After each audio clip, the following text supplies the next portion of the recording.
Bravissima. Diamo subito la nostra, volevo soprattutto ringraziare un piacere la direttrice della biblioteca, Alessandra Mura, che come già tante volte è capitato, è stata del felice di stare con noi oggi. Io vi do, non mi serve, ho penso una voce che arriva, vero? Anzi, mi rimproverano. Vi do solo il benvenuto, grazie per essere qui, così tanti. Purtroppo posso in piedi a breve perché la capacità è quella che è, ma soprattutto voglio dare il nostro più caloroso benvenuto a Ulrike Draesner, che mi perdonerà la pronuncia, non parlo tedesco. No.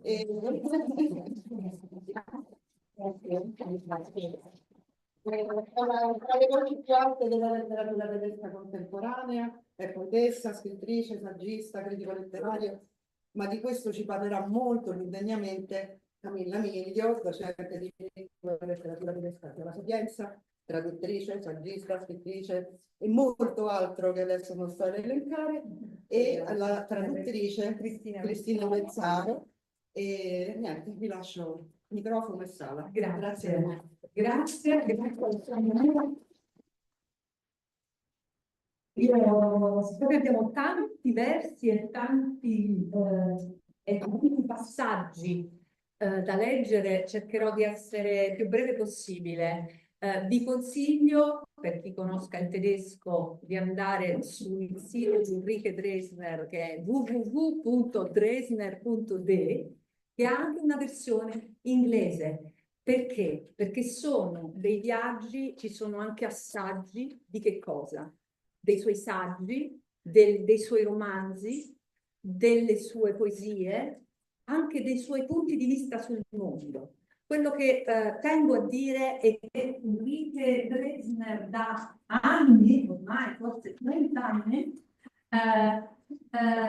offre alle sue lettrici e ai lettori un punto di vista sul mondo che è fortemente caratterizzato dal suo sguardo di donna, cioè la sua è una scrittura di donna che però, proprio perché è una scrittura di donna, riesce a mettersi in comunicazione con altri generi, nel senso del genere ci sono molti personaggi che sono anche protagonisti nelle uomini, animali, oggetti, c'è una continua osmosi tra corpi, luoghi, paesaggi, memorie, storie, e questa capacità di cucire, di tessere delle relazioni che sono sempre anche instabili, ma mediate da un linguaggio capace di farlo percepire a noi, perché è il linguaggio che è fatto di relazioni, reti, e come scrive Ulrike Draesner nelle sue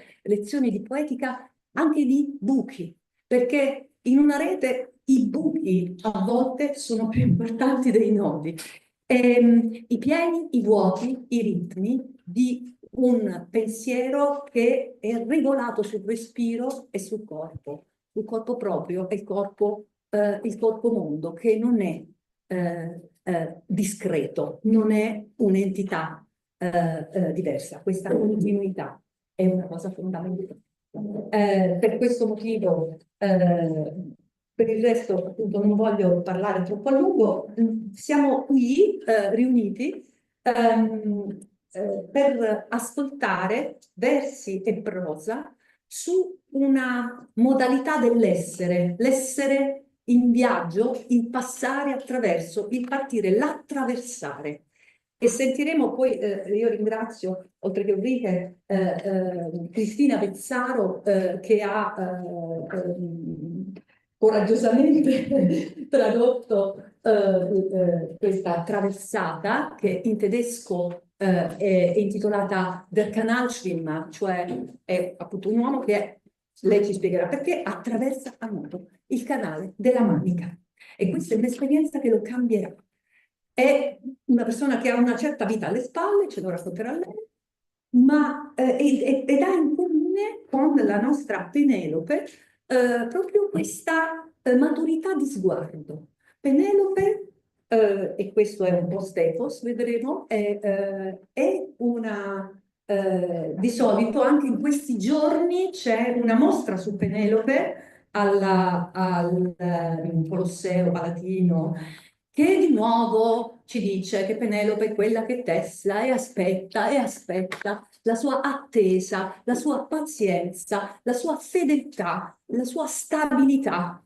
Questa è una Penelope che è a casa, ma si prende la sua libertà e diventa padrona di se stessa perché inventa, vedremo, l'economia, fa i commerci, gestisce Itaca e al ritorno di un Ulisse che ha la sindrome del reduce violentissimo, decide di partire e vedremo questo partire che arriverà fino alla fondazione di un luogo, di una nuova città, Venezia, che è una città reticolare, è una città non gerarchica, non c'è l'agorà e l'acropoli, c'è qualcosa che si costruisce su palafitte in una zona paludosa.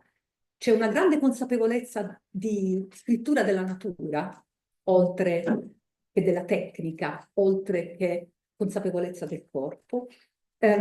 Tutto questo avviene diciamo, in decasillabi rotti, continuamente rotti, con una costruzione che porta dentro di sé interi lacerti, diciamo, di Omero, tante lingue, c'è il greco, c'è il tedesco, ci sono delle sottolingue, ci sono tante voci.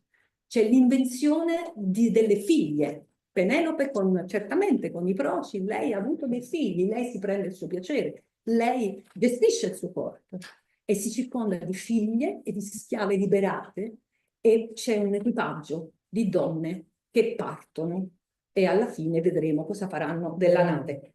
Ho già parlato troppo, devo parlare poco, mi scuso. Adesso forse cominciamo, meglio adesso, subito, con Ulrike Draesner. Ulrike, grazie. Leggiamo. Leggeremo. Voi avete tutti il testo, si può seguire in italiano, facciamo così. Sono tagliati naturalmente solo alcuni fili di questo di questa grande tela. Leggeremo alternando il tedesco e l'italiano, ma chi non conosce il tedesco può seguire l'italiano. Tutte le citazioni sono nell'italiano. Chi non ha... Vediamo. Ulrike Draesner. Penelope's Shoes. Well, it starts differently. I want to say hello to everybody. How nice to be here. And I'm overwhelmed by the many, many people who have come to listen to our presentations. And I also want to thank everybody who is participating and makes this event possible.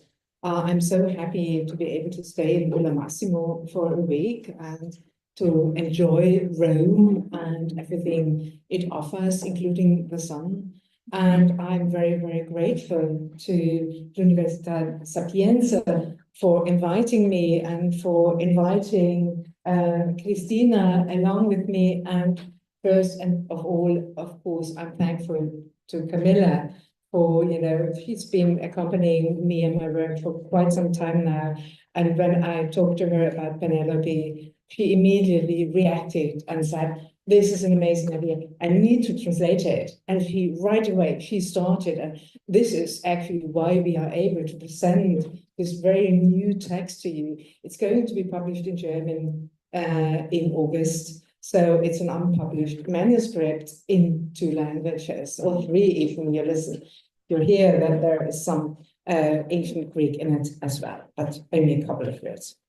Right, so now we start. How do you want to do that with the microphone? Yes, do we want to pass it on? Yes, we pass.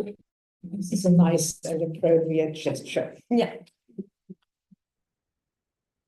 Penelopes Schiff.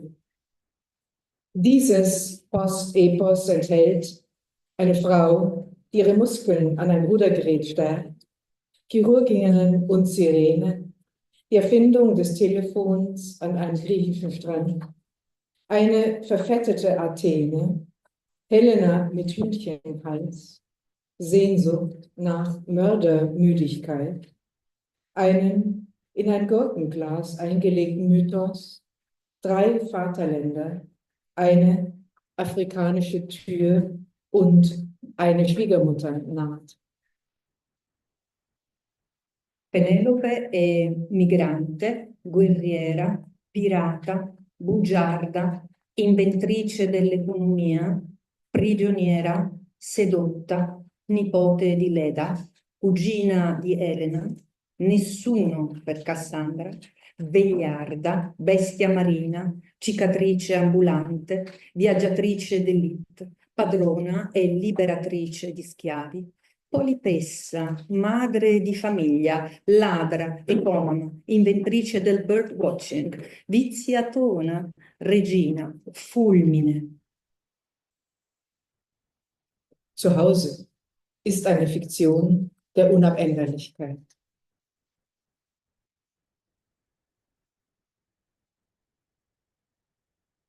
Das Schiff der Frauen. Enoiko, zu Hause sein. In den Saugnäpfen der Kraken, die man aus den salzüberspülten Höhlen am Hafen sieht, hängen Stücke von Fels, so kräftig klammern sie an.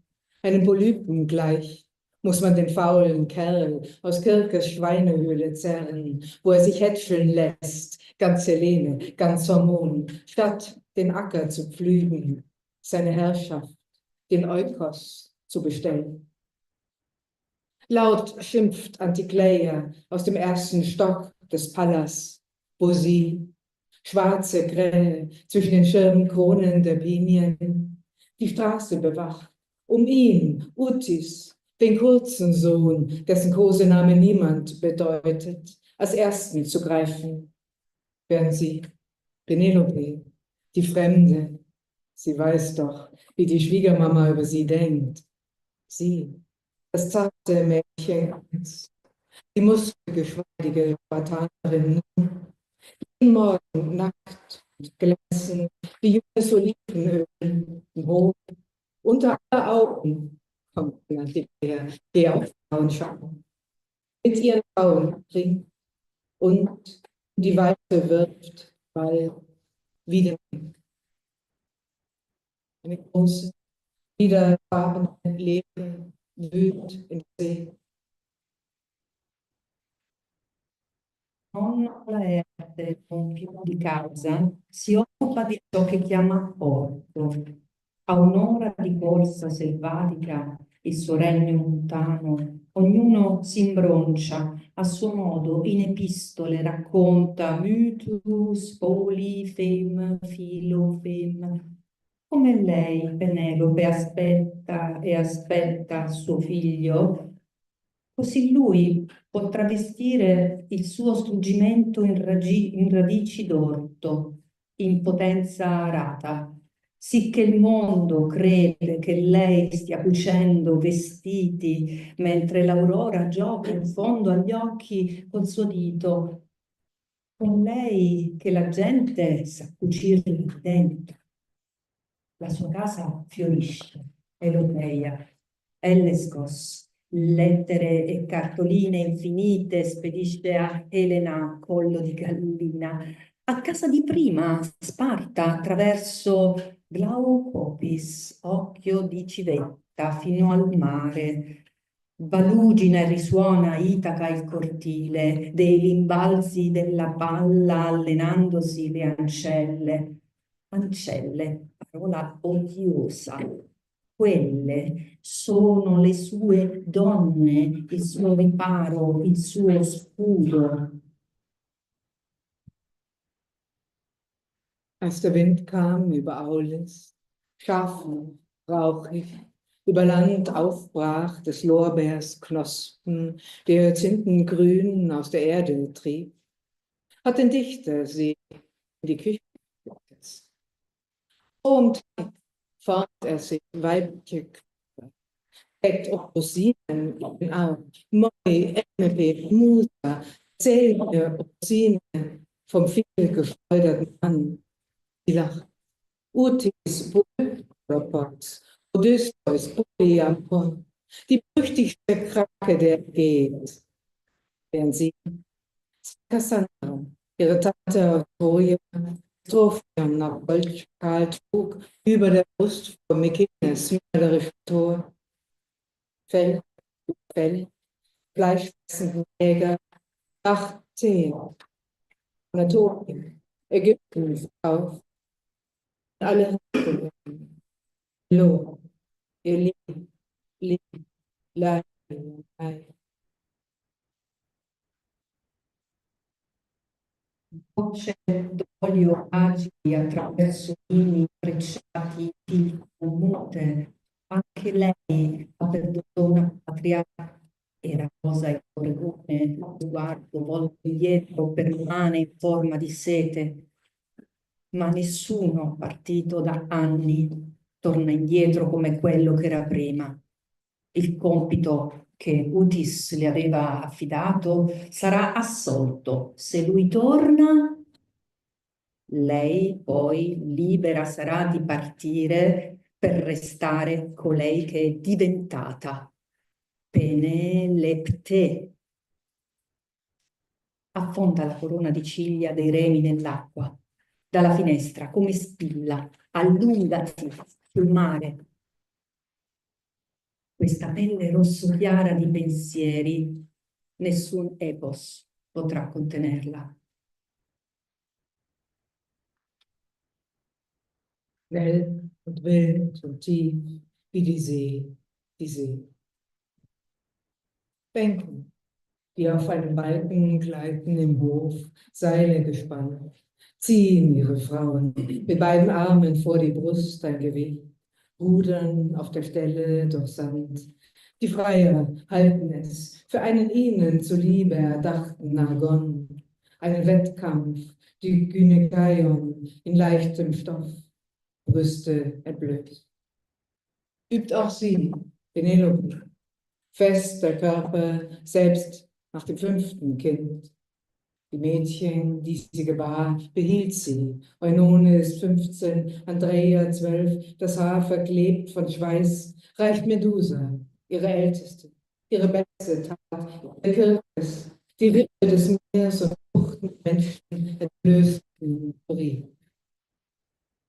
Lange vor Otis hat das Epos sie der Wein, Lust und Fall erreicht. Stein in den Felsen gebauen Weg. Engel, auch ihn sie sich.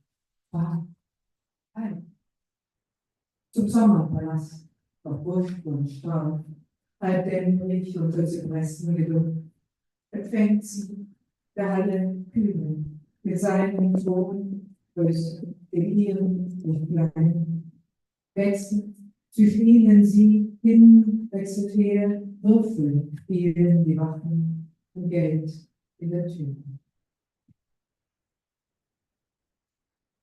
Secondo la vita che di Circe, al fondo della colonna d'acqua, senza dubbio la terra si estende. Attraverso l'occhiello navigabile presso Protiras, vede tenere il timone, ovvero la leia per la notte.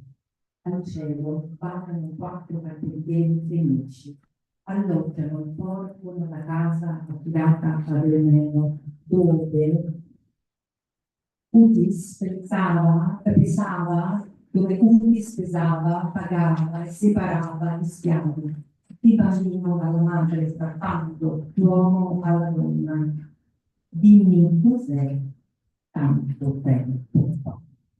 O cosa sarebbe poco, come pensato poco fa. Di uomini di porpora venuti dall'Oriente, mercanti di umani, pirati di mare, sovrani dello spazio di una scrittura enorme, email, che dale. Per lei costruiscono un gallos, più leggero di ogni cosa abbia mai veleggiato oltre Agile, legno da sottoterra.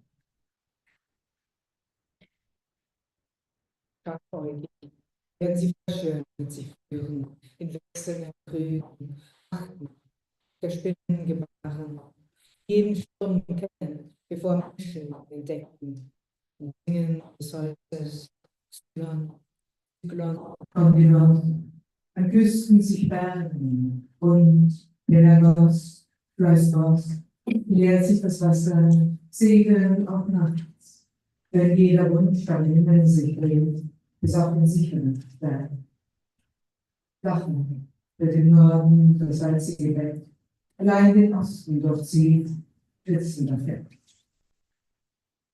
Tag ein werden nach aus, wie ein Murmeln in der Welle, bis aufseufzt das Wasser, sie, die Spiegel, Die waren angeblich einst sie, die Frauen, gefügt zur Trope eines Buchs, dem läuft der Ostwind voraus, doch das aufsprießende Gras, mühelos vom Land auf die freie, weinfarbene Fläche sie fahren, talata. Bevor in der Stadt wieder, sie können verwandelt sein, fügt doch sprießende Gras der See, fein hinaus, Schiff der Frauen, Frau.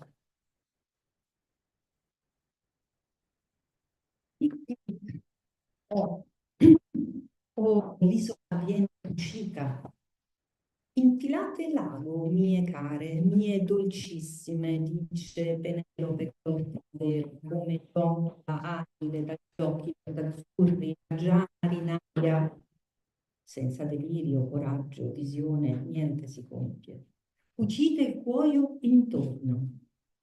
Lei, i suoi proci e pure i fenici li ha tenuti d'occhio, non come Utis andava dicendo d'isola in isola, non da mostri si devono guardare, non da stranieri che secondo la politica, a cominciare da lei, avrebbero provato a trascinare in catene.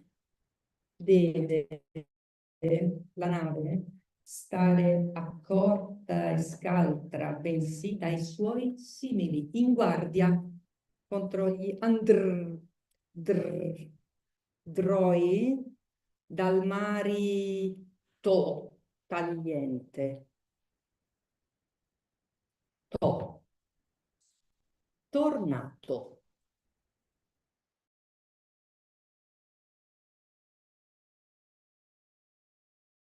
Le mani santi e molare lo strato più esterno del legno di rosso e marrone impregnato e soffocante l'odore di ferro. Utis, tornato. 5 anni al casette 24 Odysseus. Circe ne aveva abbastanza. Come passato his words.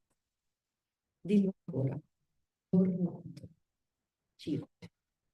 Mi stesso tutto il tempo, sotto il peso della guerra, sempre il basso, si trascinava.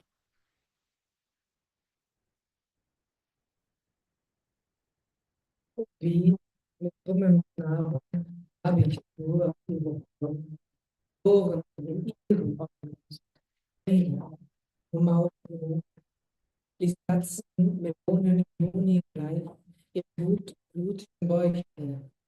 Sie verrieten, sagte sie, rührte, und darauf geschah Platz die Belohnung und ihren Herzen, wie sie in den Wolken lag, gerissen ins Licht, biesame Fleckchen, Augen gefühlt. Gab dem Rest der Frau, gab er den Befehl zu säubern, die herrlichen Stühle und Tische vom Blut der Freundin, gestern, mit dem viel durchblätterten Schwamm, mit dem viel durchblätterten Schwamm. Zerschlagen, die Bänke hoch, Körper getragen, die schliefen tiefer, das Tief wird geschlossen. Rückt zu dunkel, das aus den Latten gebundene Wasser. Und Utis heißt,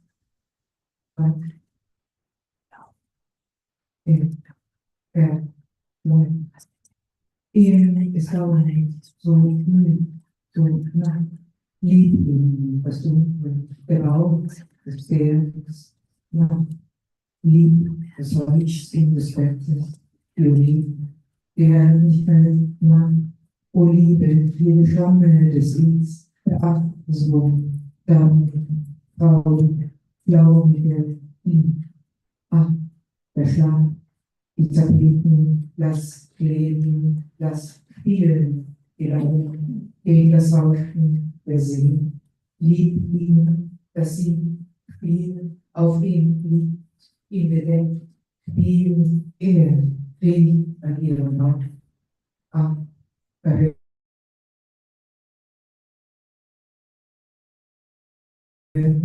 Das Herz ihres ist und ein anderes.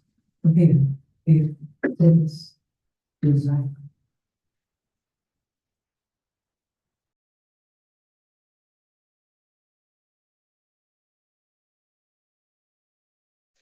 Lui, dorme, mi fa sempre fatica. Ecco, vi è un confronto della pancia, del cavallo, la notte, il legno, tu libro, la magnifica notte, oh cara, ogni grazio dell'io della così piumosa, femminile, Susina, a lui caro anche il sonno, le tappezzerie che restino incollate, la liga che soffre del mare. A lui caro che lei giochi sopra di lui, giaccia e lo copra, gioca e lui a strisciare sulla pancia. Ecco lui sempre che fa così notte, così fatica. Pensare il fuori è il suo e ce n'è un altro e lui pensa sia il suo.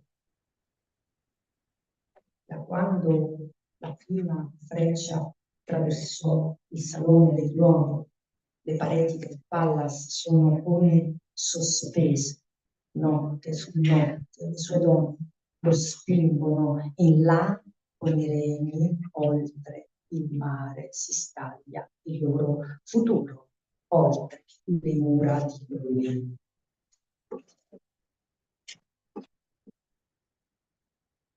Welt im Wind. Mit Knoten und Willkür besetzt wie Drachen, geben Böen den Seelen Spannung und Bauch, dass Penelope schreien möchte vor Glück. Allein auf diesem Gefühl in der Brust, Segel eigener Art, sollte die Seefahrt beruhen. Erst die ihm folgende Stille verlangt nach einem Stück Land. Nicht die verknoteten Geschichten des Fischernetzes dürfen entscheiden, wo man Anker wirft. Nicht der Schrei der Schlacht. Penelope zieht sich die Kappe in die Stirn, auf deren Schirm Andrea schläft, zusammengerollt wie ein Seepferdchen im Buch. Sterne gestickt hat oder Blumen, Eunone oder Fische mit Augen, Globen, stahlblau, von kalter Strömung gefahren. Zerrieben hat der Abschied, wer man war, wie man hieß. Auf Ithaka malte man Familien in Adern, so gefroren wie der Marmor, über den man stieg.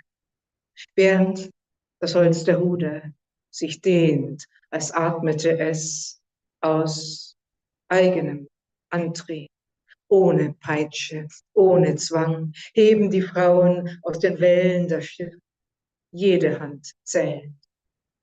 Und Fragen bilden sich, leise, lauter, bald. Wie, wo, verbunden mit bin ich, was bestimmt wer den Weg, wie, lange. Azzurro, dice l'italiano di Luisa, guarda lo spazio che ora risplende. Ma che strana lingua sono risultate le ragazze. Deve essere duro il freddo che regna laggiù, più dure le ali dell'uccello, la muscolatura, ognuna più forte, sgrana lo sguardo e sente se stessa come il confronto vulnerabile restando nell'azzurro che scorre azzurri. zone. Quando lasciano le terre dei Piceni, sono già in viaggio, quando lasciano le terre dei Piceni, costruttori di case a rettangoli, allevatori di lumache e lucenti, come latte rappresi, fatto l'alaggio all'isola delle Sirene, con favore dell'alta marea e del tempo, riempite e chiuse del porto, ora delle cabine della nave, quando sotto le dita del sole riposano ancora soffrendo il beccheggio sulle panche, ecco levarsi rossa la prua luminosa sul mare e una grande scopa spazzare l'animo loro. Rotta nord-ovest, fine del mare. Quando? Quando tutto ancora percheggia, ha anche riempite i tavoli in fondo alla stiva, quando cuciono gli strappi, si arrampicano sul pennone e sentono il colpo attraversare le vene, ogni volta scendono e salgono, non sanno più quante volte, quando il sudore risale e scotta, che di nuovo le invade e si sfera le tenda, rotta nord-ovest, fine del mare, dice Penelope. Alla meta bruceremo la nave. Weil, schaut doch, seht, wie schwankt das Deck, gesehen von oben. Wie, sagt sie, schaut, wie. Also, unser Eins hängt im alten Chaos der Sonne. Brauchen Bäume, Gras, der Küstenwasser, frisches Dorn. Weil Rotwild streift über die Hügel. Der Eber sucht der Quelle Matsch. Wachteln tief im Busch, pfeifen uns schon hoch und eigen sprachenhaft. Hört ihr es nicht?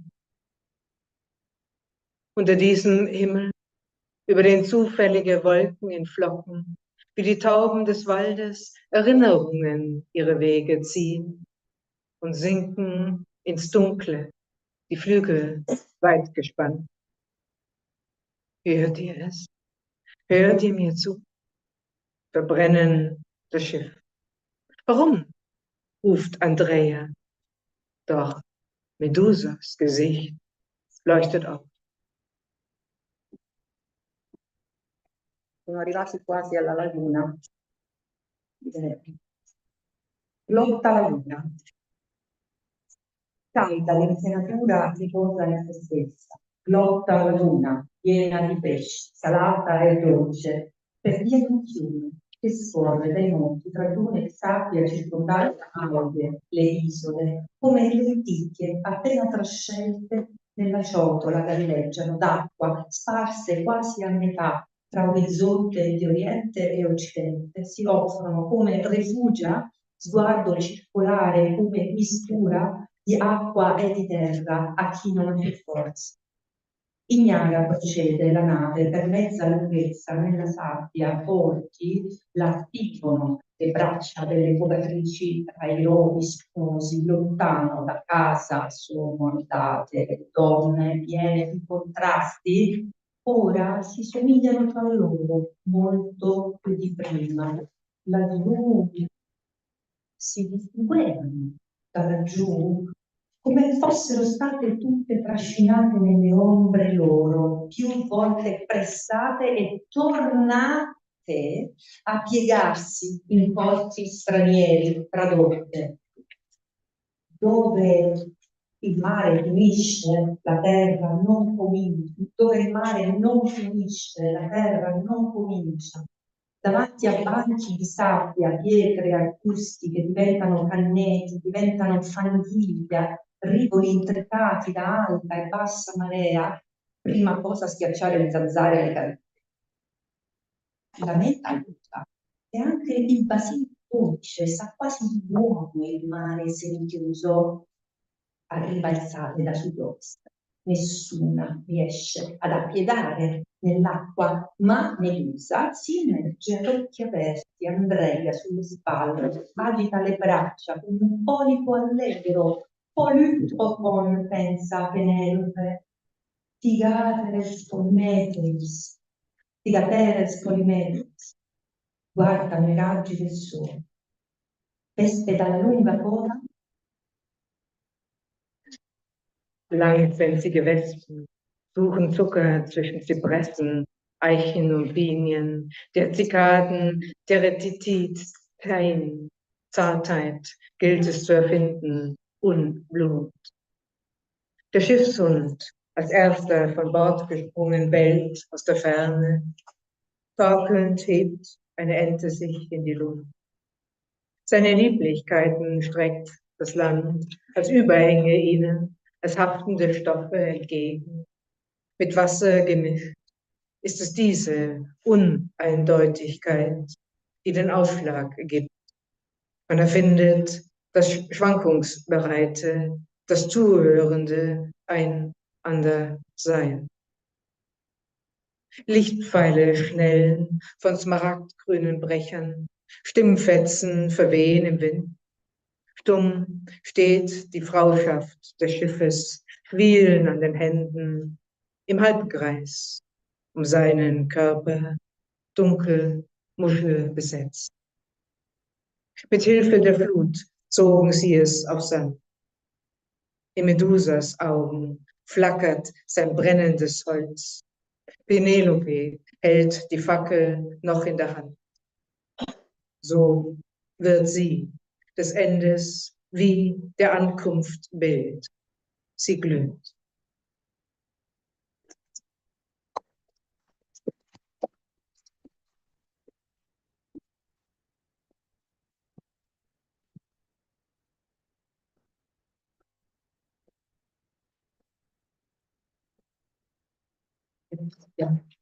Questa travestata di versi in cui le donne si sono tradotte altrove.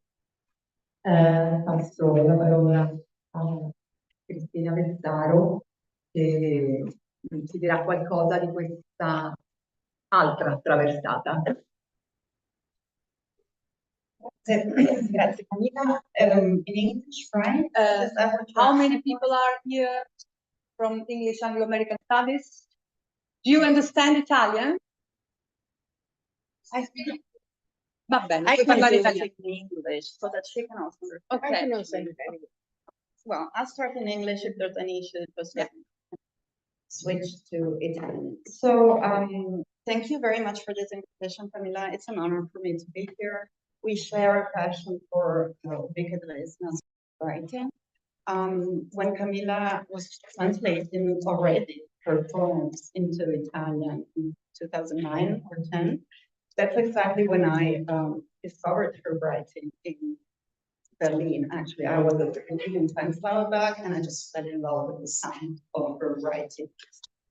It took me a few years to find a publisher in Italy, but I eventually found one and I'm very happy I found a very literary one.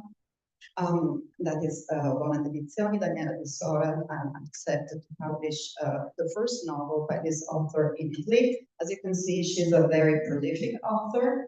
However, being born as a poet, of course, it was difficult also to get over towards the fictional part of the work and to find a readership for it too. And so that's why I actually chose to pitch Trasformazioni, because I thought it was a very good book. It was both very literary, as her writing always is, but it also had a very strong plot and it was compelling. You wanted to read it from the beginning to the end. And I thought it was a very good way to introduce her writing to an Italian readership. Now, the novel, in a couple of words, tells the story of Charles, who is Trasformazioni. He is a 60-year-old man who has been married with Maud for 30 years. They met when they were very young. Maud was traveling with her sister Abby, Charles was traveling with his best friend Silas, and the four of them met. During a vacation, they basically all fell in love with each other, mostly with the idea they fell in love with their youth, with the possibility of living and loving. And then life happened. And 30 years later, Maud is now asking Charles that Silas, her ex-lover, move in with them in their new English home. Charles is not thrilled at all. He's actually quite baffled at his request, and that's why he decides to resume an old wish of his and to cross the channel, the English Channel, by swimming. Now, the swim becomes for Charles a way to measure his physical force within the overwhelming natural element that the waters of the channels are. And that's where he can maybe heal his wounded mate pride. But he also gets a chance to deal with his emotions and with Maud's request and their past together.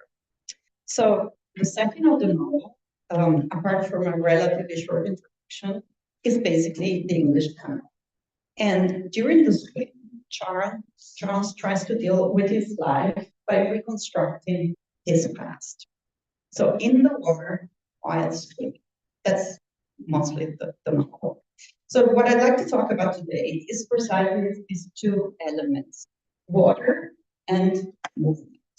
They're not only part of the plot, but they're also stylistic features in the novel. So water is a natural element. Water flows, water carries, water nurtures you. So it's vital. Yet water can also be dangerous. Water is fluid, and nothing stands still in water. Charles does not stand still in water. He's moving, he's swimming. As I was writing a paper about the translation of this book, this novel, I realized that the three verbs that recur most frequently in the novel are schwimmen, schweben, and treiben. So schwimmen is to swim. Charles obviously needs to swim in order to cross the channel. And not only must he swim, he cannot do anything else. He cannot hold onto the boat or to any other object on it. He cannot touch anything. He's alone in the water, alone in nature. He's also alone against the waters of the channel. He's alone against nature and against his own nature. So what he can do, what water does, what nature does, is schweben. He can fluctuate. In this schweben, he can think. And his thoughts go back to his relationship with Maud, to what led up to this strange request of hers. So between one stroke and the other, he has flashbacks. He leaves the waters of the channel and is back on the land in several different places in England, in Germany, and in France. So the water that separates England from France is the space that separates his present from his past. His future lies ahead of him, if he can reach it, that is. So his search lies in the time, in the action that pushes him forward. He must not only reach the other side of the channel, but also move on in life, whatever his life will look like after this war. And that depends mostly on him. He can choose how to shape his future life. But in order to do that, he has to analyze his past, to come to terms with his past, and to move away from himself, getting closer to Maud and to her request. And this is where the movement becomes deep. The waters of the channel are deep. Charles feels an attraction towards the depths of the channel, out of exhaustion, out of despair, out of indifference even at some point. If there's a bigger force, let's just surrender to it, he seems to be thinking at times. He knows those depths are dangerous, and yet he knows he has to acknowledge their presence. Just like he has to acknowledge his past, with its deep secrets, with the lies, all the unsaid, with the different readings of reality that every person gives, even with him. So only by going deep can we move forward. So the movement is in these two directions, forward and downward, both in the waters and within himself. In order to move forward, he must go deeper and deeper within himself to understand what is happening. The sun, the sky above him, is the future that might shine bright if he managed to swim, fluctuate, and move forward, schwimmen, schweben, und treiben. So let's go back to the crossing. The crossing of the channel is, of course, a very complex undertaking. His life is at stake. And again, this becomes a metaphor for the complexity of life. A complexity that reflects itself in the language.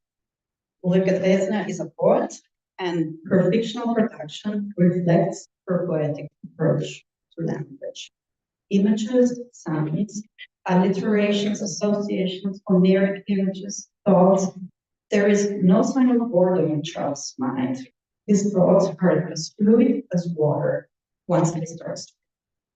So during his swim, he becomes aware of the complexity of his undertaking and of the complexity of his life.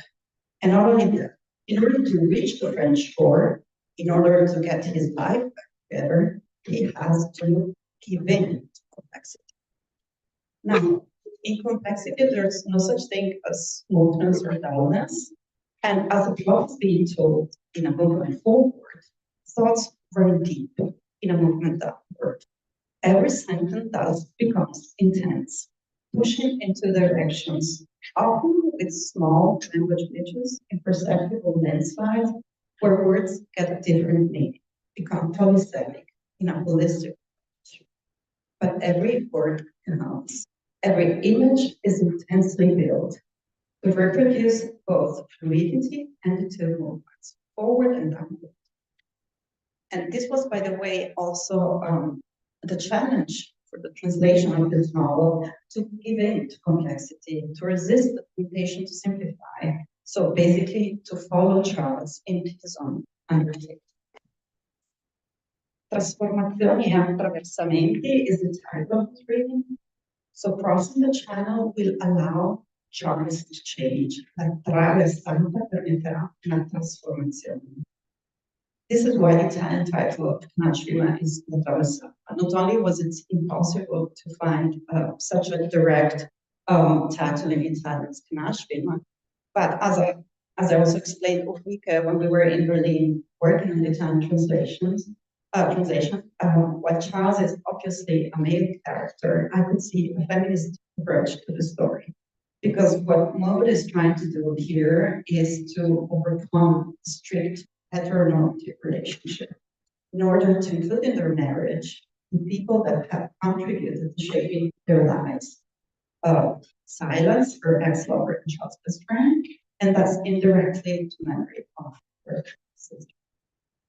Now, the difficulty of such a new reading of their lives is masterfully exemplified by Charles' exhausting swim, during which he can, as we said, touch nothing, not even the cane riding with wood, thus being literally left alone in a fluid environment to perform a fluid rethinking of his whole life. And the perk of a title such as Attraversata, which in Italian is itself a feminine noun, is that it allows to focus on the physical and the psychological process that Charles has to go through in his time. So it moves away from the initial black and white perspective of the male character and switches to nuances, to innuendos, to softer and more inclusive comprehension of life. And a final element that combines water and movement in this novel is the open end. We don't know if Charles will manage to reach France. We don't know what will happen in his life. But does it matter though? What counts is the possibility of transformation that comes with fluidity and that requires the will to move beyond one's limits, beyond one's forces, the will to swim and fluctuate in high and deep waters while moving forward and down. And so,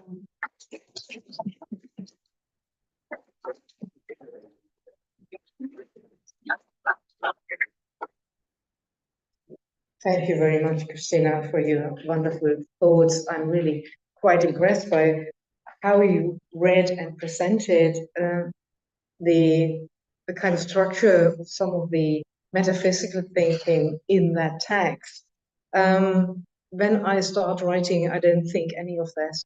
I just, I thought, I lived in England for a couple of years, and I discovered these people who swim across the English Channel according to a very ancient rule from 1870, when a so-called Captain Webb invented swimming the channel just wearing your bathing suit and nothing else.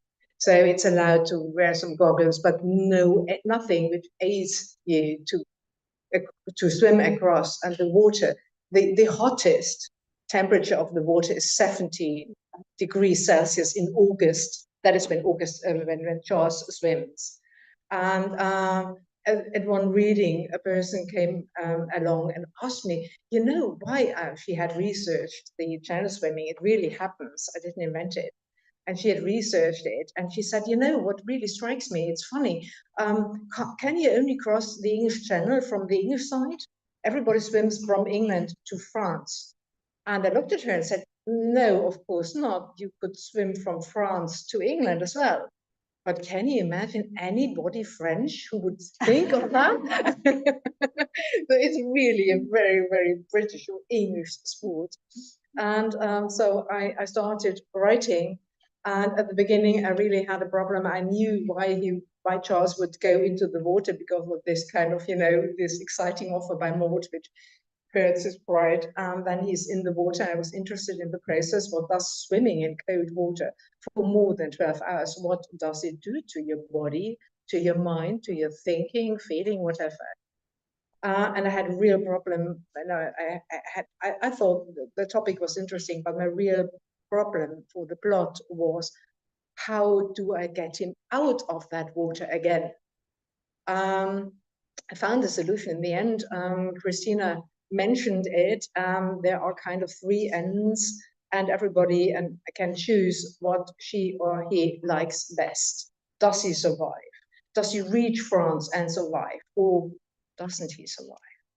And I have to tell you this anecdote because I thought it was beautiful. My mother, she's still alive, she's 95, and she's losing her vision. And the Canal Schwimmer, it was the last book she really read on her own. So she was kind of 90.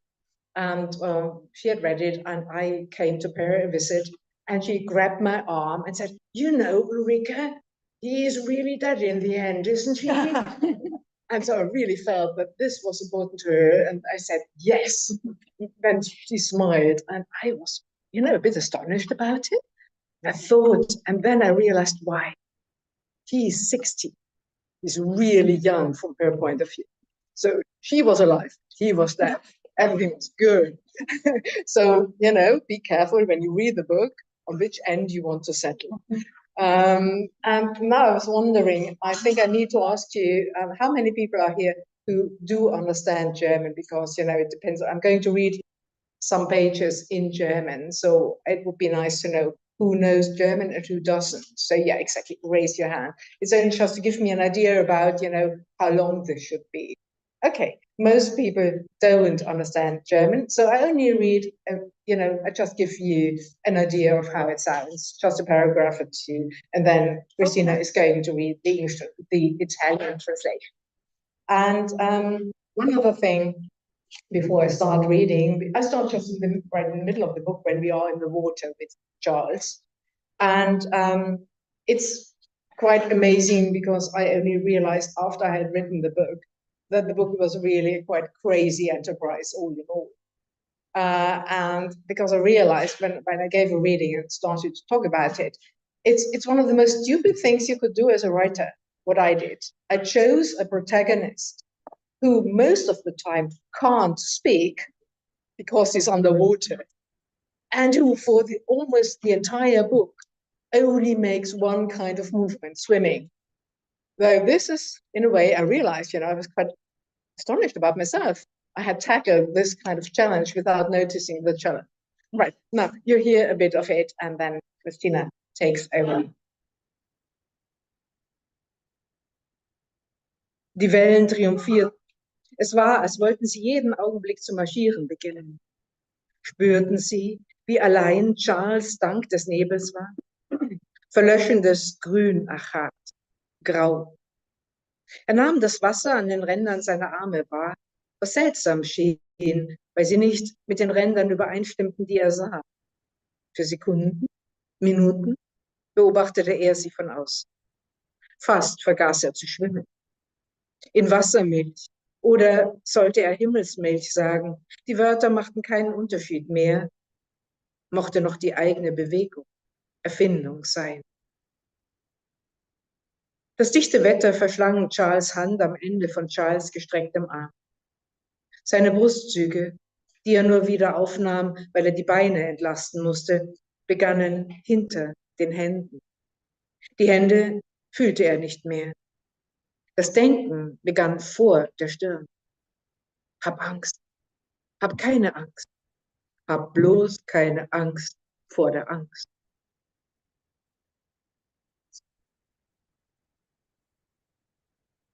Neanche più lontano. Era come se volessero mettersi in marcia da un momento all'altro. Avvertivano quando Charles fosse solo per via della nebbia. Agata verde che si spegne. Grigio. Percepì l'acqua sul contorno delle sue braccia e la cosa gli parve strana perché non coincideva con i contorni che vedeva.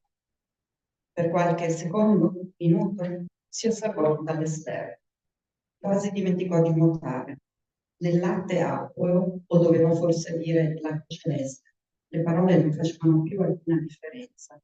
Il suo movimento poteva anche essere un'invenzione. La nebbia fitta divorava la mano di Charles all'estremità del braccio di Charles. Le bracciate, che riprendeva solo per scavare le gambe, iniziavano dietro le mani. Le mani non le sentiva più. Il pensiero iniziava prima della fronte. Abbi paura, non avere paura, solo non avere paura del paura. Non aveva proprio per niente. Era la calma in persona e sapeva perché. Gli venne da ridere. Era una risata senza aria. Solo i più esausti ne erano incapaci. Lo sentiva ancora, lo sentiva con grande precisione, nuotare nella nebbia senza paura. Aveva vissuto una vita fatta di troppe certezze. Ne aveva fin sopra i capelli delle certezze, ma solo da quando erano andati via. Gli venne da ridere. Che genio, che mossa. Nuotava per sfuggire alla propria nostalgia, ma più nuotava, più ci si trovava immerso. Per quello non doveva aspettare l'oscurità dell'ormai imminente notte estiva. Già adesso nella nebbia era da solo. Via tutti gli altri, via il palcoscenico del suo tentativo, perlomeno quello condiviso con le persone. Certo, il mare era sempre lì, pendeva dalle proprie onde come la lingua di un cane anssimante. Quello gli piaceva, in quello si assomigliava. Delle immagini si fecero strada dietro la sua fronte. King's Cross, alta, bianca, senza treni, architettura pura. Un giovane in pantaloni e maglietta, un uomo anziano, alto di statura, accanto a lui. Mantello da mago, barba lunga. Professore, è vero tutto questo o sta accadendo dentro la mia testa? Certo che sta accadendo dentro la tua testa, Harry. Dovrebbe voler dire che non è vero? Aveva visto l'ultimo film di Harry Potter insieme a Hazel. Il giovane mago, appena ucciso da Lord Voldemort, si tirava sulla terra a fatica, accanto a una panchina, la vista perfetta senza occhiali. Il grande mago e preside della scuola di stregoneria silente, morto da un anno, l'espressione rilassata, discorreva insieme a lui di arrivi, partenze e decisioni. Un permetto d'uomo, nei periodi adulto, stava pigliando sopra. Charles, permaduto e respirante, almeno per quanto riguardava le parti ancora calde del suo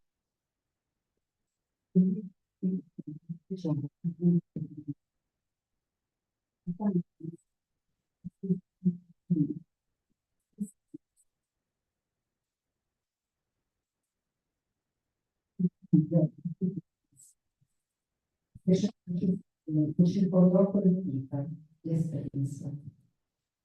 Mi tornò in mente quello che noi gli avevo confidato in cucina. Ti avevo detto tutto, magari finalmente riesci a capire perché non gli aveva buttato la pistola al tempio. Solo molto informe. Gli aveva detto che la porta era ancora aperta, ma non per molto. Doveva decidersi. Mo aveva cercato di capovolgere i sentimenti che lui provava per Cyrus. Lui, Charles, era furioso con l'altro. Lei, Maud, voleva andarsene per con tutti e tre. Lui, Charles, si sentiva inferiore a Cyrus. Gli aveva appena associato la moglie e prendendosela. Così sembrava. E così si sentiva la maggior parte del tempo. Ora, il tempo stato che con Cyrus era era con tutti. Non Charles aveva bisogno di Cyrus per il resto. Non abbiamo forse dopo tutti quegli anni, ma una differenza sottile, dolorosa. Di fatto, a nomi importanti, come vedeva chiaramente, che finisse per spifferare il segreto di Tess o meno era lo stesso. Maud puntava presente, cercava di scavare una galleria sottile come un capello nella vita interiore, la più intima di Charles. Ecco cosa significava conoscersi da lungo tempo, essere profondamente legati. E lo si poteva fare, e ci si provava, e si voleva fare. E dall'altra parte lo si permetteva, perché lo aveva toccato. Non erano sparite né la rabbia nei confronti di Sagas né la sensazione di volersi liberare di lui. Ma nel mondo interiore di Charles era riemerso l'altro Sagas, quello di prima, l'amico. Non era dispiaciuto di aver scritto la lettera, non si poteva mettere sul piatto della bilancia l'amore contro la lettera sul amico. Su quello era irremovibile.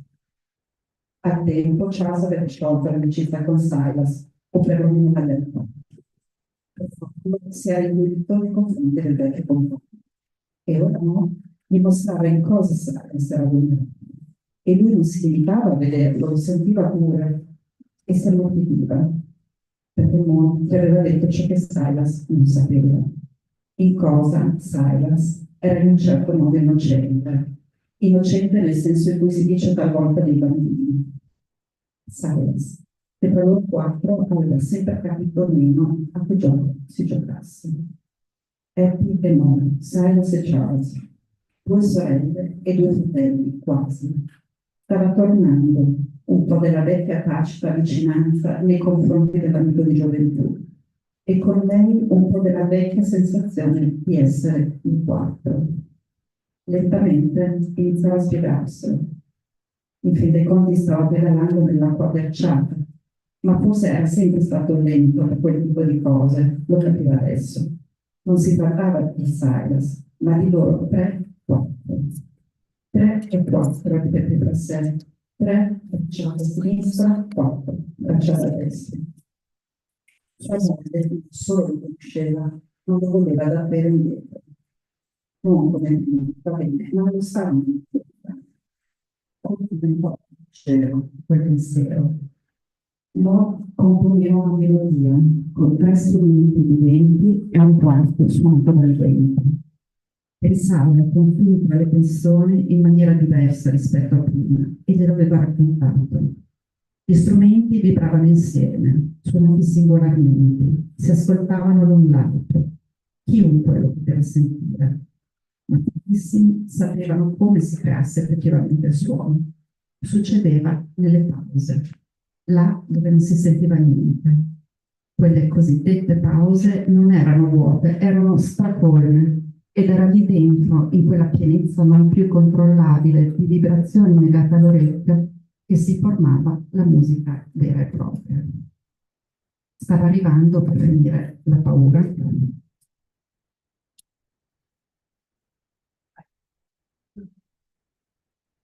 Era libero, doveva prendere una decisione. Il canale lo aveva trascinato in uno stato in cui, da tutto ciò che gli andava incontro, si staccava la patina che sinora gli aveva impedito di comprendere. Come se una dimensione gli stesse cedendo addosso. Lo invase. Ciò che pensava, sapeva, sentiva, fino a poco prima non aveva saputo niente, calò su di lui e lo avvolse da ogni parte. Gli sembrava di muoversi nelle fauci di un leone. Erano nere, anche se non del tutto, fauci schiuse, confitti, denti bianchi e odore di leone, e lui sentì qualcosa tutto attorno. Non vide un tunnel, non fu inondato da un chiarore, era solo l'acqua, il cartone del latte che gli galleggiava dentro. Se guardava la barca, diventava l'abisso. Era pericoloso, ma non solo, e lui gli si avvicinava. Nuotava su un ciglio sempre più scuro. Il ciglio brulicava di visi e voci. Lui stesso era quel ciglio. Lui, Charles. Brennan spuntava l'attimo, sempre tenendo d'occhio Charles, irregolare, ore 20:10, vento 220 gradi, 16 nodi, temperatura dell'acqua 17 gradi, aria 19, onde 0,6 metri, pressione 1023 ettopascal, nuvole a sinistra, nuvole a destra, previsioni, ancora vento, moto ondoso almeno forza 2. Il loro uomo ormai riusciva a fare solo 75 metri all'ora in direzione della costa. Il resto era deriva verso est. Lui, come pilota, pensava tutto prima, pensava tutto dopo. Postava, disegnava, comandava, salvava, soffriva insieme a loro, si rallegrava per ogni metro, come sempre. Dava loro da mangiare i migliori biscotti allo zenzero dell'isola inglese, come sempre. Restava sveglio una notte dopo l'altra. Aveva lo stomaco che gli brontolava. Per il resto era la tranquillità fatta persone. C'era una sola cosa che odiava di quel lavoro. Il tizio o la tizia si spingevano tanto in là da credere giustamente di essere ormai prossimi alla meta, ma della loro nuotata non restava più nulla più che la corrente, e lui era costretto a tirarli fuori, ogni volta che si spezzava il cuore.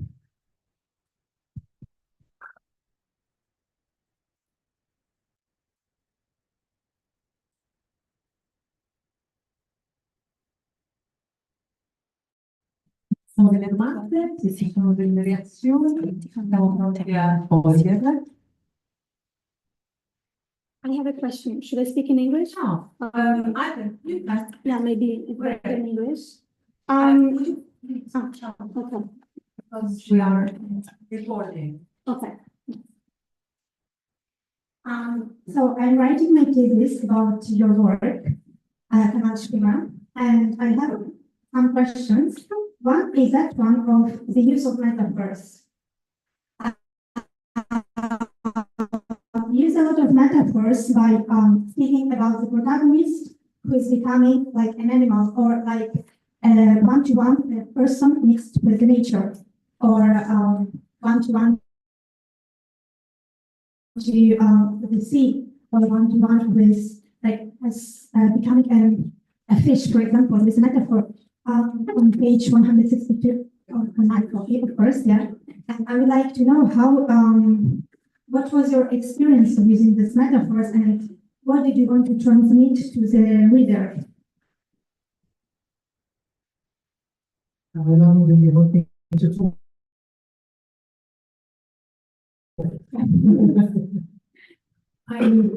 What is my experience in using these metaphors? Interesting question. I don't know, because I feel writing, it's not the process of immersing myself into the body of the person who is in the water. And I don't experience metaphors, I experience swimming.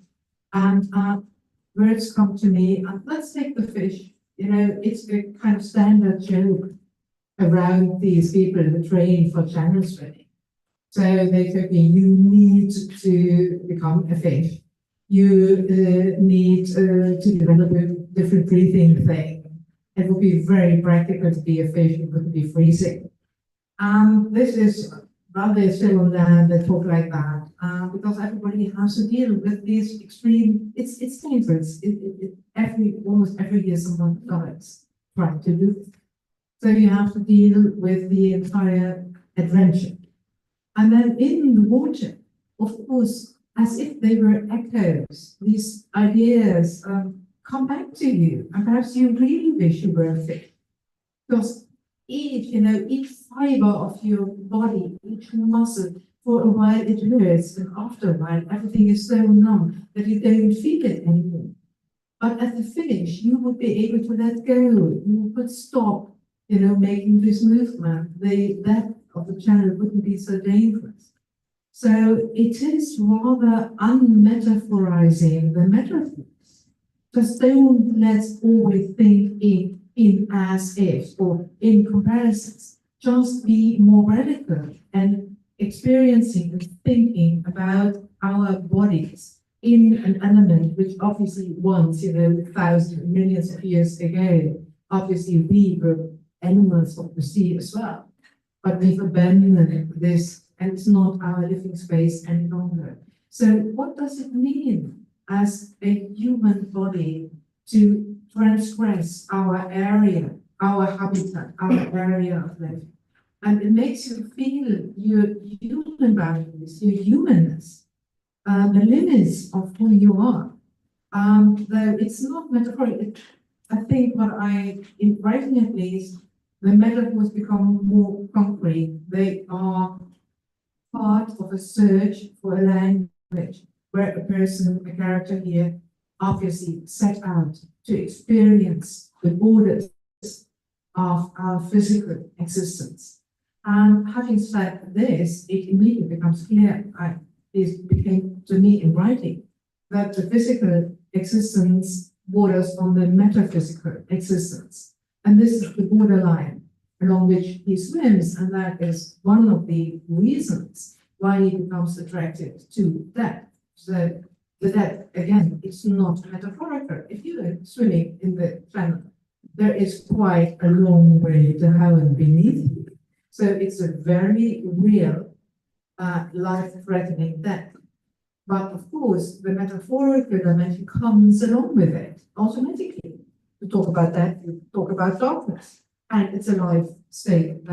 Your life is at stake. So I don't need metaphor in order to evoke metaphysical questions. And this, for me, was being one of the central beauties of literature, that you can talk, describe, show a physical being in this kind of day-to-day work, and that all the other dimensions of where we live, they don't come up in literature as well. So literature can transgress space and time. And this is the real adventure for Charles and Philip, for the reader as well. So perhaps that much. Thank you for your questions. So any more other questions? I'm happy to pass on the microphone.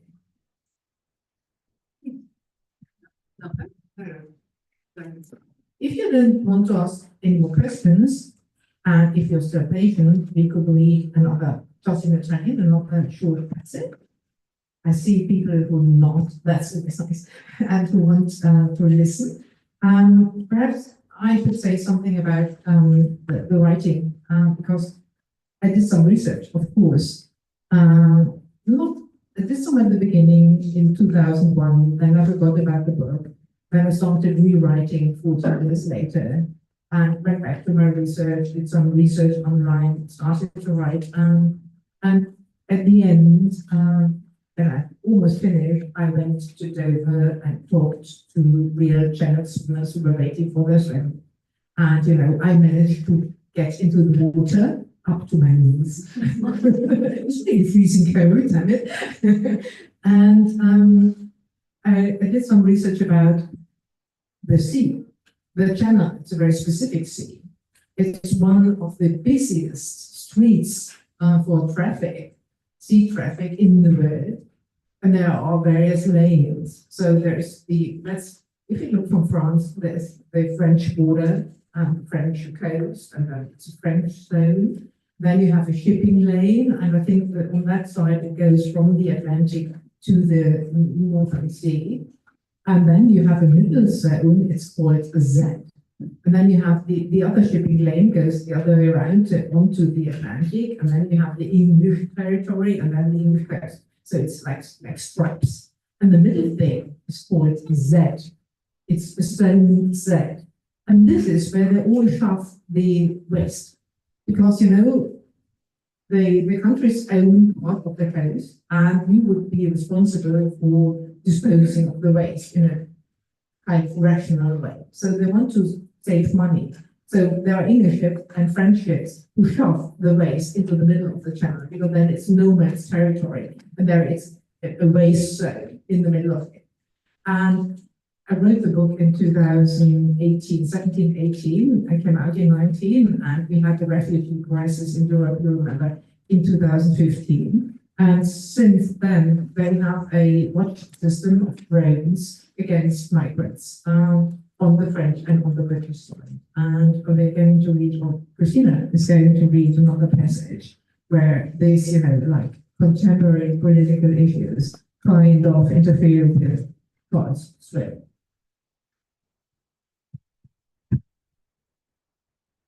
Aveva gridato forte e chiaro. Il comandante della traversata sosteneva 17 volte. Solo all'11ª, così sembrava, aveva reagito il proprio nome. Oh no, che non lo tirassero fuori, il suo unico tentativo. Si dimenò. I'm fine, annunciò con voce robusta. You look. Charles lo spaghetto, un po' più rigido rispetto a qualche ora prima, ma lungo, bianco, elegante. L'acqua, che sapesse di bosco, di cucina o di moda, lo teneva a galla. Si fece più lungo e nuotò. Qualcosa gli nuotava accanto. Non un oggetto alla deriva, non un delfino, non una balena, non un pesce cane. Lo aveva superato, dunque non era nulla. Proprio impressionato dalla acuta constatazione, nulla gli dondolava accanto. Lo avvertiva da un po', ma solo adesso sapeva di avvertirlo. Era una frase di senso compiuto? Senza dubbio era un'esperienza acquatica. Ciò che si muoveva accanto a lui era ancora lì. Lo accompagnava in silenzio, sentiva il suo respiro e i suoi battiti e percepiva l'acqua boccare intorno a sé. E soprattutto sentiva la Henry che gli vaggiava accanto, il rombo del motore a cui dopo tutte quelle ore faceva a malapena caso. Ma adesso che tentava di capire cosa fosse nuotargli accanto, sentiva di nuovo la barca e i nitaggi della barca. Ciò che nuotava accanto a lui manteneva sempre la stessa distanza, 3 metri a occhio e croce, ma dopo tutte quelle miglia in acqua, chi lo sapeva più cosa fossero 3 metri? E a dire il vero non importava. Lui, Charles, era lì, ed era lì anche l'altra cosa, gli nuotava accanto, a volte a destra, a volte a sinistra. Come poteva essere? Aveva paura di ciò che andava alla deriva in acqua, quell'io accanto a lui o quel lui accanto a lui, la lunga figura bianca, così si immaginava l'altro, nudo come lui e in viaggio insieme a lui da un po'. Ma cosa poteva mai accadere? Laggiù ormai era quasi come essere sdraiati a letto, le gambe leggermente raccolte, non come un utero, non come un feto, rilassata. Poteva finire, sarebbe finita, anche la nuotata accanto sarebbe cessata e cosa poteva succedere? Aprì gli occhi. I nuovi compagni erano 3. A sovrastare gli eventi c'erano alcune stelle e una luna ridicolmente mezza piena, calma e senza anima nel suo splendore. Anche la luce della luna si rifletteva sul canale, come i fari della Henry, e in quella doppia illuminazione Charles vide che erano effettivamente 3 esseri a orbitargli attorno. Non erano lunghi come lui, ma più corti e anche più rotondi, anzi per la precisione ovali. In ogni caso non si muovevano come pesci, in questo aveva ragione, non un pesce, non una balena, non una medusa, non un relitto, nessun tetto strappato via da una casa. Look! Gridò in direzione della murata della barca. Gli avrebbero dato del matto, ombre nelle ombre dell'acqua. Non aveva percepito alcun avvicinamento. A un certo punto i 3 erano semplicemente lì, 1 metro sotto la superficie dell'acqua. E lui era sveglio come non lo era più da ore, se sveglio significava trovarsi nella realtà che condividevano lui e l'equipaggio. Da un paio di minuti almeno, perché li aveva contati. Aveva contato quante volte gli erano girati intorno, quanti erano. Ti stai incurvando? Cerca di rannicchiarsi, chiese il capitano, che era al parapetto accanto a Matilda. Ipotermia a livello 2 o già 3? Allucinazioni? Cedric rispose dalla cabina di comando. Il radar non mostrava niente, niente di niente, ma anche lui aveva visto qualcosa. Tre cose. Per le dimensioni potevano essere tonni, quasi anche per la forma, ma la Henry procedeva troppo vicino alla costa per quei nuotatori veloci e le ombre erano troppo massicce.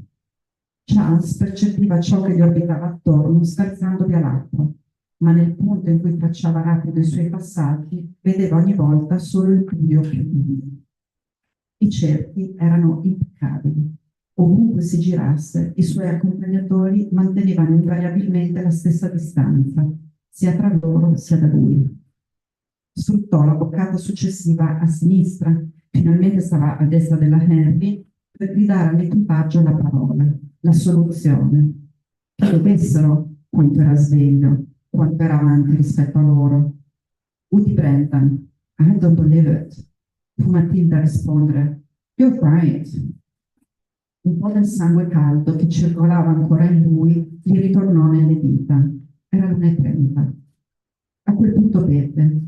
Matilda era quella che gestiva meglio la sorpresa. Con un fermaglio si raccolse dietro i capelli gialli e disse di essere fiera di lui. Era ancora sveglio, e come? E non si era fatto prendere dal panico, al contrario. Well done. Era da tempo che nessuno più glielo diceva.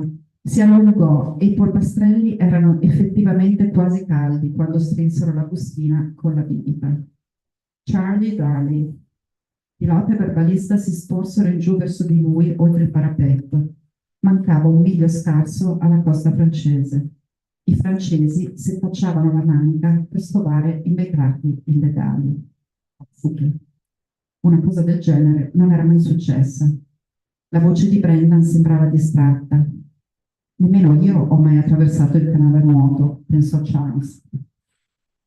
Matilda gli lanciò un'ulteriore bustina di cibo attaccata alla corda.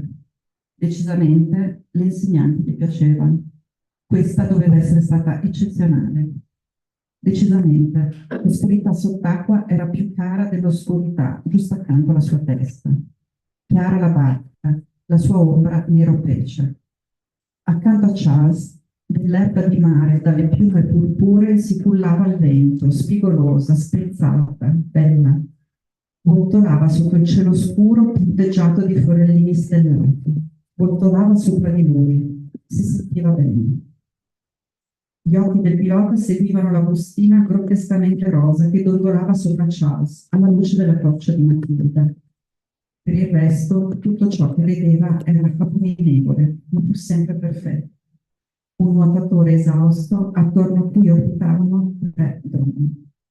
L'azione era rivoltante, l'immagine bella.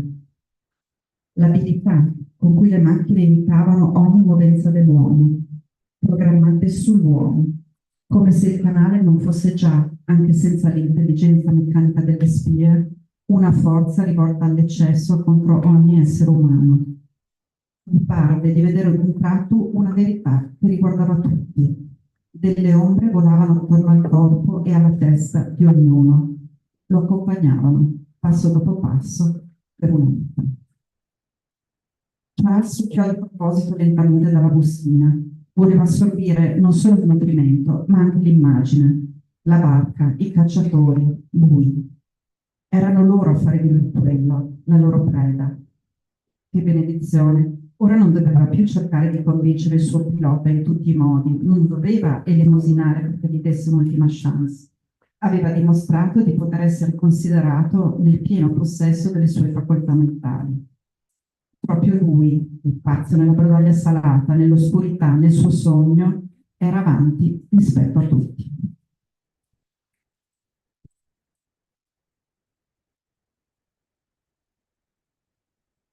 Finalmente,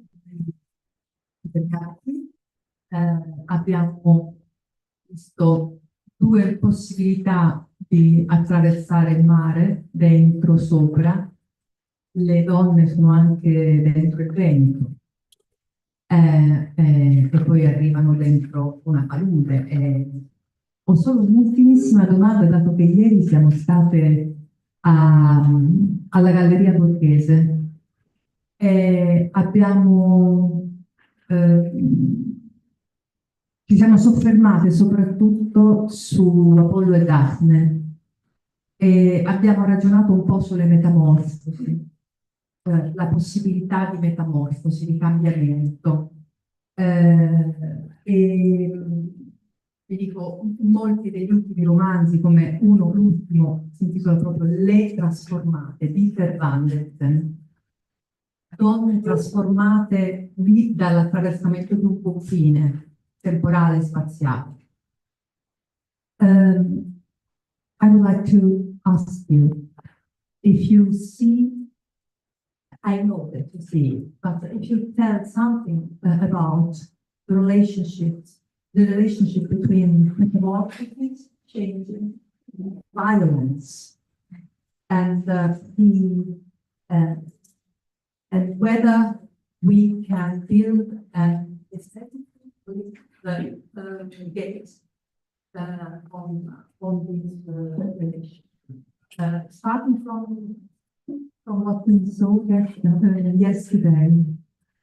and it has to do. It has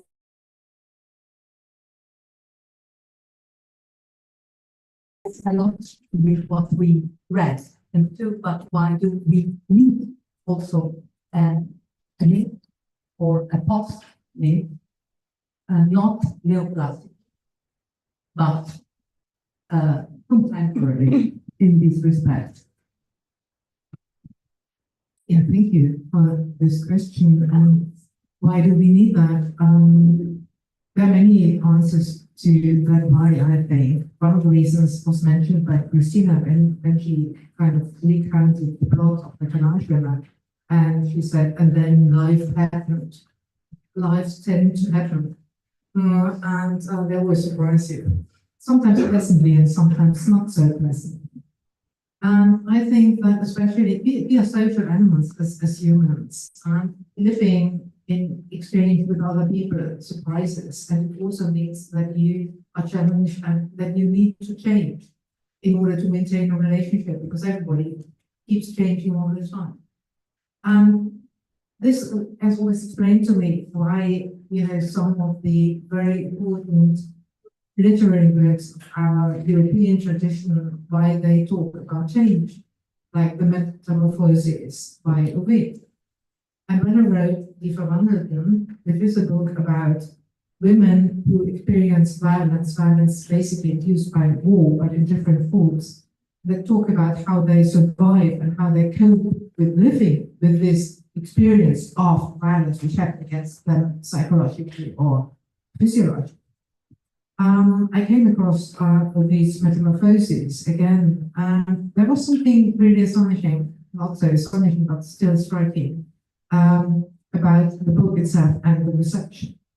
Because I think that Ovid, the original of Ovid, talks about rape, and there are more than 50 cases of rape which are described in that book. And there's one man who gets raped, and all the other one are women.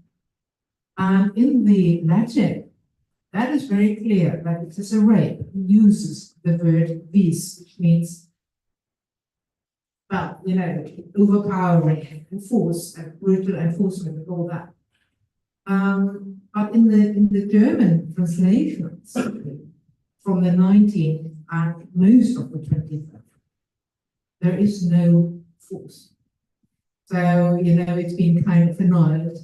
And it almost sounds like, the women really, in a way, they found that very enticing and they really liked it. And no man ever treated them brutally.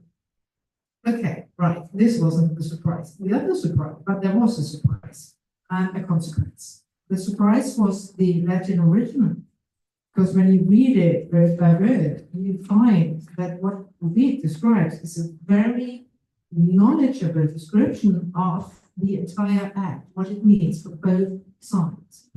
And here we are back to metaphor, actually. Because he uses an image, I wouldn't call it a metaphor, all these women are transformed into some sorts of plants, everybody knows the basic name. And the transformation already starts, which I think is very psychological, very correct. It already starts with the very intent of the man. He intends to rape he intends not to respect the personality of the woman, and then he tries to happen, and he kind of becomes the plant, which is a way of evading. But the first kind of violation is this intention, which denies your humanity, which treats you as an object. And then the metamorphosis into plant happens, and this is the price the women have to pay. It's a twofold price. Being a plant means that it can't move away from the spot where it happened. This is trauma. This is exactly what trauma means. You can't leave the place. You try to leave, but it comes back to you. You can't control it. You can't really become ever free from that again. That's the first aspect. And the second is these women, I mean, as a plant, you can't talk, you can't speak. The only sound you give is if the wind touches you. So it's sound induced by external force. It's not you. So you are robbed of your language. You can't talk anymore. So you are silenced. And these are two these are the core issues of traumatization by other people. So he knows what he's talking about. And I thought it's important to recuperate this knowledge and to show, the very bad influence of these translations on one hand.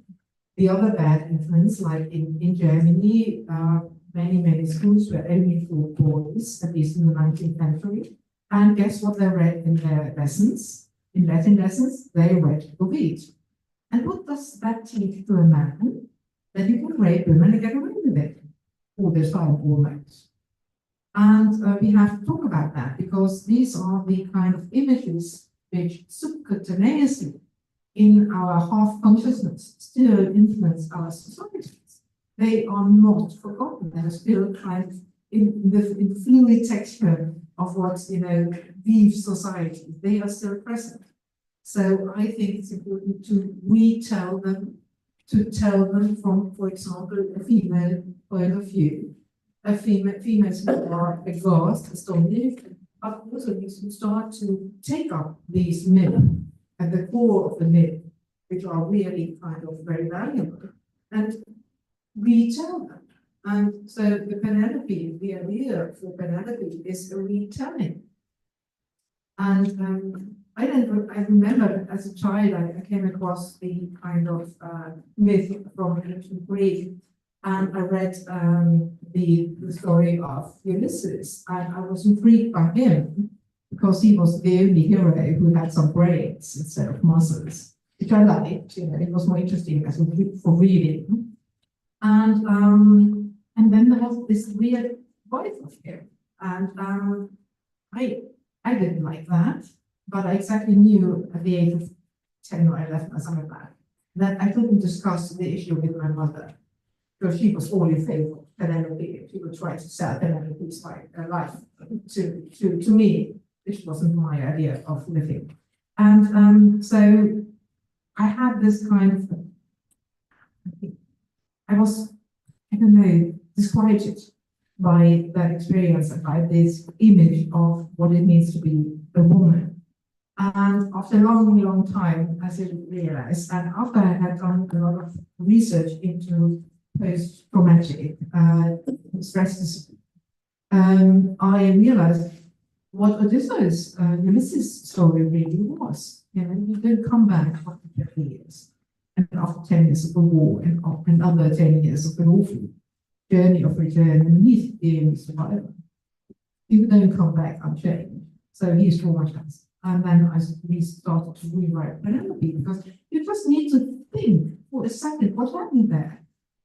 I mean, he left Beatrice, her father-in-law, he decided to retire. So who was in charge of the entire system on that island? Or, the Odyssey really describes it at length. These 300 those, lots of goats and so on. And you need to feed these people. So there was obviously a lot of pain, and that was Penelope, and we dealt with that. So she was a very competent, leading woman. So let's tell that story. And I came very closely to the Odyssey. I've taken all the nature metaphors, comparisons really, they all come directly from the Odyssey, and they follow that plot line, but just in a different angle, because it is important to rethink ancient myth, because as Mary Beard has shown for wider public, the invention of patriarchy, not the invention, but the installation of patriarchy in ancient Greek, Penelope is one of the where you can see how it was done. And so, you know, they noticed they had made a tight knot on that. And I want to unknot it and get the threads out again. And on the other side, I think it's so important that we start to apply our vocabulary to these areas in order to rediscover the knowledge they transport and to reconnect us to our very ancient past as well. Because in the end, I like that about them, they tell a European story and history. So, you know, I thought about where Penelope leaves Ithaca because, you know, he's behaving as he's behaving, killed him. That now he's sitting on the sea, staring at the sea. And now she leaves. And where would that go? And all I thought, it's a nice story about Aeneas and Theseus and so on, and then Rome and etc. But what's about the underlying of tradition? And that is why they turn north and they just sail along the Aegeus up to a point where they can't proceed any further, and they end up in this kind of lagoon. And obviously, later on, this will be called Venice. And I thought, let's invent a kind of different kind of founding myth, an ancient Rome myth, a city founded by the Hellenistic women on a different principle. Because on that ship, it's quite surprising for Penelope, the entire social order vanishes. There are 100 women on the ship and 4 were slaves. But they've lost everything. They've left. And now, the political order has to be reestablished. So who is given authority and why? It depends on competence and what culture, and they find that they need each other. One knows this, the other one knows that. And then on that island, everybody starts to build their own house from all the tiny islands. So if you want, I can talk about that. But it's an image for a more democratic formation of a society than what they had in Italy. So this is important. It's community that needs to rethink about these processes and to mirror our nowadays, our contemporary questions in that. How do we relate back to slavery, for example, 2,000 years old in Europe? How did that inform our society? How can we talk differently about it? So now I thought not. So thank you. I think necessary. And you have a question, please.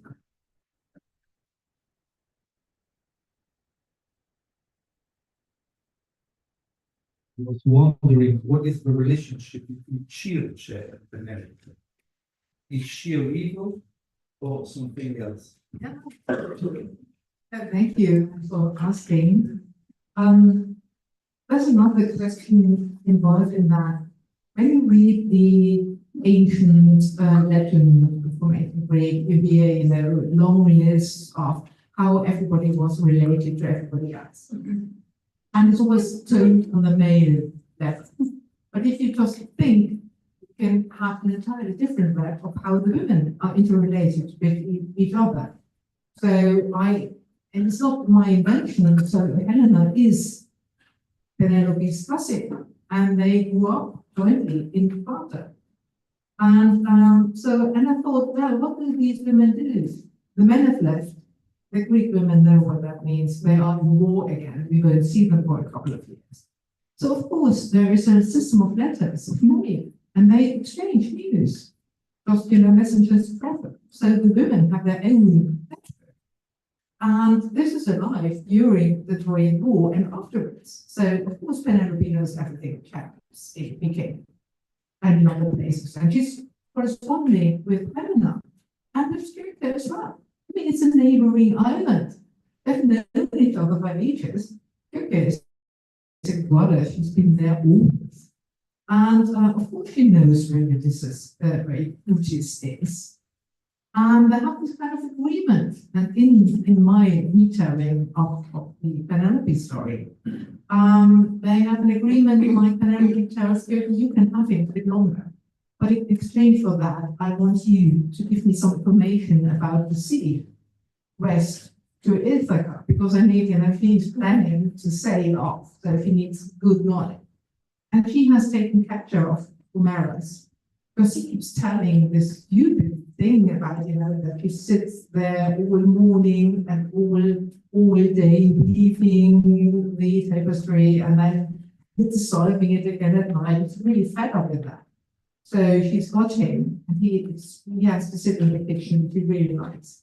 And then she has to, he can't, sing a poem any longer. His task is to translate what Kierkegaard writes in letters. He has to draw the map of the ground of the sea so that they can drive off, sail off.